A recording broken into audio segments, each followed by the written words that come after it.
Right then guys, in today's video we are going to be doing an update on my stocks and shares ISA portfolio, where I've got 6 funds on Hargreaves Lansdown. We're going to see how they've done. I think it's been about 2 weeks since I've last done one, so we're going to see how the funds have got on, see how the portfolio's got on. And yeah, it's going to be quite a quick one today because not too much has happened in markets. There's been a bit of divergence between the funds, but nothing too crazy. So we're just going to do a sort of quick review on the portfolio and then move on. Before I do that, just want to remind everyone that this is not financial advice. This video is for entertainment purposes only. So with that said, we'll come on to the Excel dashboard. So here we are, Excel dashboard. First things first, you can see that over the last, sort of 10 days, couple of weeks, we are down another £30, but it's very marginal. So there hasn't been much movement in the markets really. I mean, under the surface there has been. Again, there's been a bit of a divergence in the funds, as we'll see when we come onto the charts later. But at the portfolio level, there hasn't been too much change. Sadly, I still haven't been able to contribute to this portfolio because of some unfortunate life expenses. But yeah, as I said, I get paid on the 7th. Well, I get paid on the 8th because it's Saturday on the 7th, or maybe Sunday. Either way, I get paid on the Monday after. So there should, for the first time in 3 months, be some money getting pumped into this ISA, which will be nice. We'll see a nice jump up in the portfolio value, and this will tick up nicely, which will be great. Coming onto the portfolio, not too much has changed. There is a couple of things I want to highlight. The first is Polar Capital Global Insurance. Again, I've been impressed as to how that stayed so resilient, being a USD denominated fund and the US dollar being down so much. That's been good. Fidelity Special Situations is my UK equity fund, and that's up 5.4%. It's the best performing since I started this portfolio, which is unsurprising because the UK is quite defensive, quite sort of steady, or it has been over the last few years. It hasn't always been that way, but it has over the last sort of few years. And with everything going on with tariffs and stuff, you can see there was a big drop off in April. The UK did quite well out of that and has sort of kept that recovery up. And then elsewhere, I mean, the biggest disappointment for me, and again, we'll see this on the charts later, is the Health and Pharma Index. That was put in there as sort of a defensive component, but you can see it's down 12.7% and actually underperformed both the technology fund and BlackRock Global Equity Unconstrained, which is effectively a large cap BlackRock Best Ideas fund. So it's got Microsoft, the S&P Global is in there. It's the business that runs basically the S&P 500 index. It's got Ferrari in there. It's got a load of sort of big large cap businesses that they're quite confident on, and that's outperformed the Health and Pharma Index, which again is supposed to be that defensive steady Eddie type fund, which again has been disappointing. But I think as a long-term theme, you can't argue that. Again, people are getting older, people are getting fatter, and for me, with a very long-term time horizon, the health and pharma sector is a great place to be. And the reason I've gone for the index here is because typically, in my opinion, the big pharma companies are probably going to keep on winning. Yes, you'll have some biotech huge winners, like they come up with a new drug and 10x, but really, if you're just a sort of a boring investor like me and you just want those steady return profiles, then the large caps and the index is therefore where you want to be. So yeah, that's the portfolio.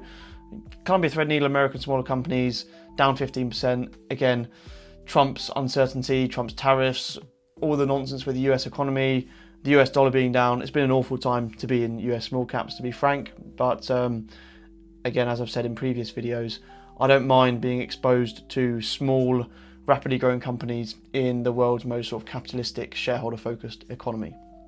So that's the portfolio covered off on the Excel dashboard. Let's go on to TrustNet and look at some charts and see exactly what's happened and maybe why it's happened. So here we are on TrustNet. You can see the portfolio set up and broken down into its constituent parts over the last 3 months.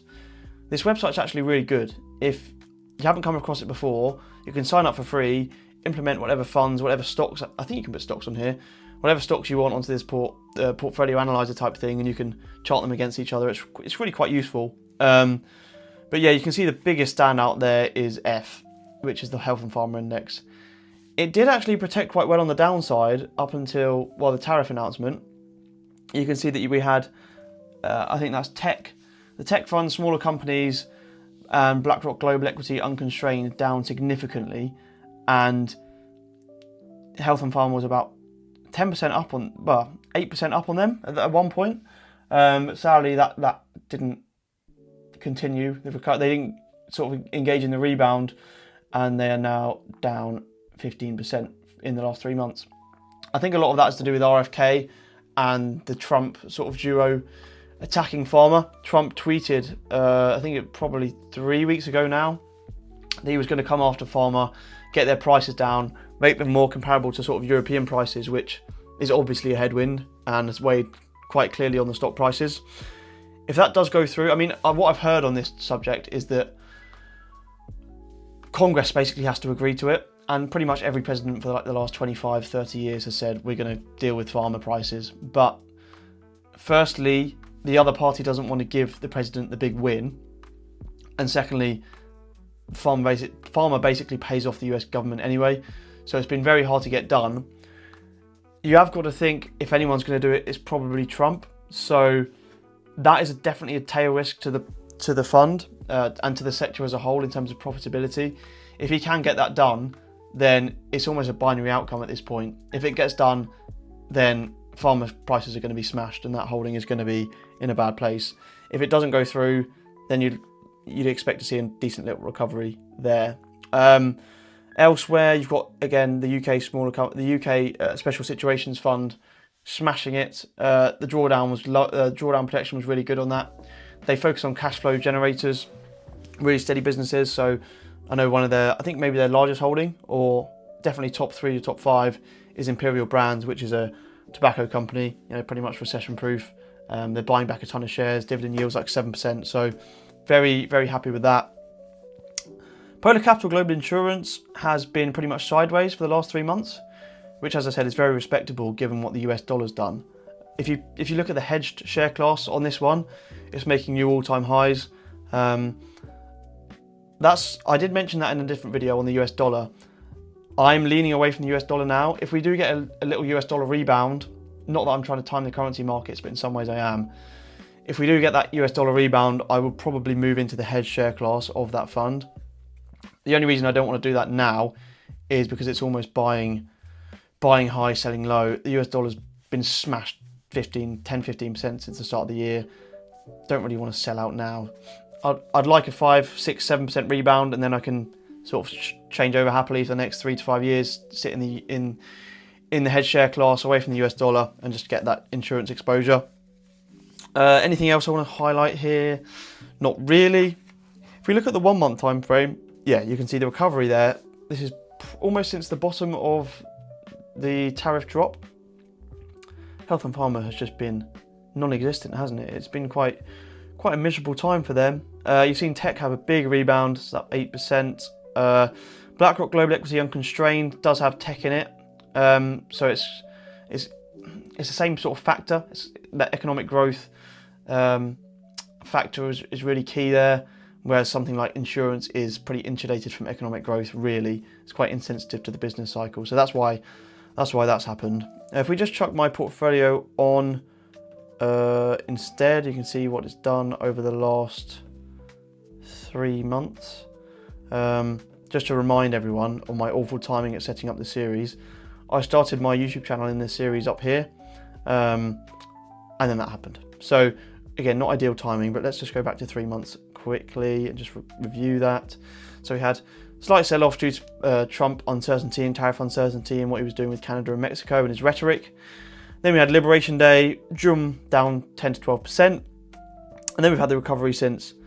I've said in previous videos, this recovery does make me a bit nervous. When I do get paid and I do move some money in, I'll probably be relatively cautious with it. It's a bit unfortunate timing, really, in terms of payment. I mean, I'd rather obviously be buying down here than up here, goes without saying. But yeah, equity markets are a tiny bit expensive in my opinion.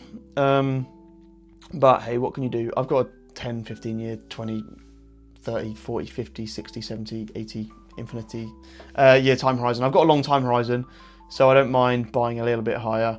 But yeah, rather be buying lower. I'm sure I can pick something. And in terms of that stock specific story, I don't think I've got the scale yet on this portfolio to be buying specific stocks, so I think I'll keep that as a separate series in terms of stocks I like, and yeah, go from there. So thank you for watching. Yes, it's been a brief one, but again, not much has happened. You can see the market's been sideways for the last month or so. Thank you for watching. Leave a like, subscribe. See you in the next one.